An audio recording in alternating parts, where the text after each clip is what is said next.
Good day mga guy! So for today's video is since na-unbox na natin to kanyang box, so i-reveal na natin ang ating bagong wheel set. This is 700C wheel set from Pasak. So black yung pinili ko mga guy. Ito yung pinili ko kasi magaan siya, lightweight na aluminum. So tinimbang ko kanina, meron siyang 1.8 kilos. So yung dati ko na wheel set is 2.2 kilos, tinimbang ko din yun. So nakasave tayo ng 400 grams, so 0.4 kilos sa madaling salita. So dalawa to, ito yung sa rear na wheel set. Tapos ang kagandahan nito mga goy is 6 poles na siya, so maingay siya. So sa engagement is okay siya. Sound check, ito yung sound check niya.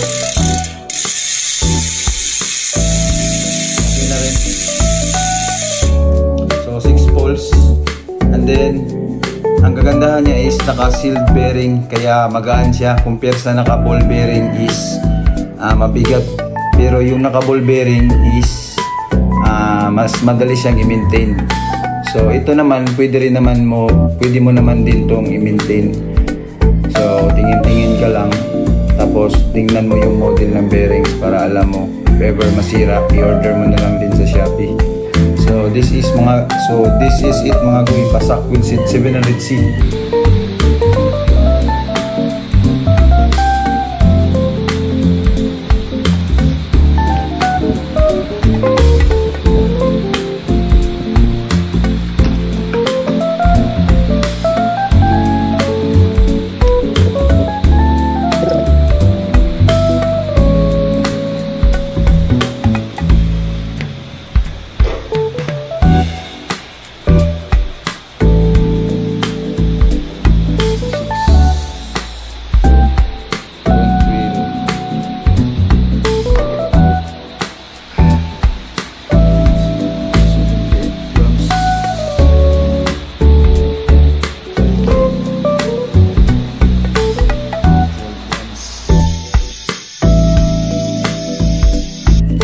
Good morning guys. Salpa ko na rin kagabi yung wheel set natin, and as you can see, yan siya pa nakakabit sa bike ko.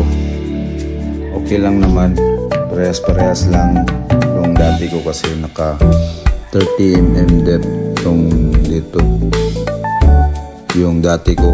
So walang pinagkaiba sa bago.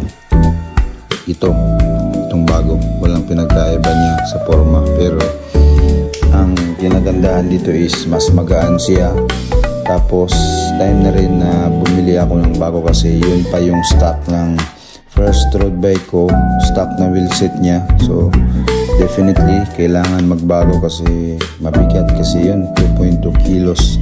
Unlike dito, nakita ko sa reviews, and then may mga friend na nagsuggest na mas magaan yung Pasak na rim.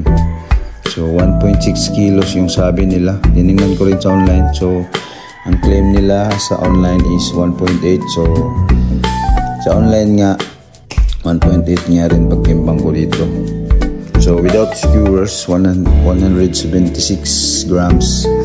Tinimbang ko kasi doon sa timbangan ng mga parcel.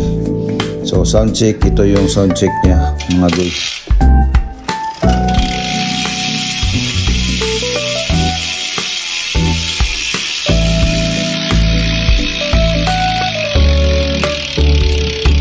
So 6 poles na rin siya.